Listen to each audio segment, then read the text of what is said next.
Hi, I'm David Kaminow. Probably the most frequent question I get during my day-to-day life is from clients who want to know what type of business formation they should form. Almost all of my clients come to me with the idea that they need to form some sort of an LLC or a corporation or a partnership without really understanding the differences between each of them. Unfortunately, that's way more than a 2-Minute Tuesday. So I'm going to talk about each of the individual types of businesses over the course of a series. For today, I just want to talk about a brief overview of what's at stake. In Maryland, generally, there are two very broad categories of businesses. There are those businesses that are limited liability and those businesses that are general liability. Generally speaking, if you're talking about general liability, you're talking about either a sole proprietor or a partnership.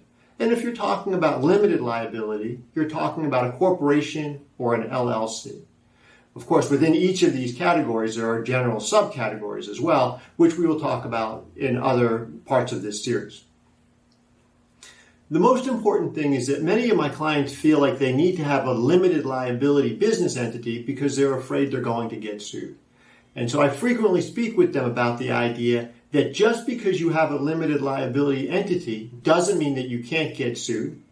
And just because you have a general liability type of entity doesn't mean that you can't protect yourself. And so this is a far more in-depth question than most people give it credit for.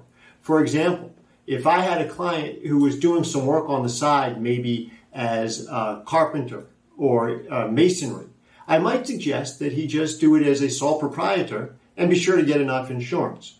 On the other hand, if I had a business that was going to have its own location where people might come in and they might fall or they might otherwise injure themselves, or if there's more than one person involved, I might suggest that they do an LLC to protect each of the members from the other's liability or to protect the entire entity from somebody slipping and falling on their property or from something else happening while they're at work.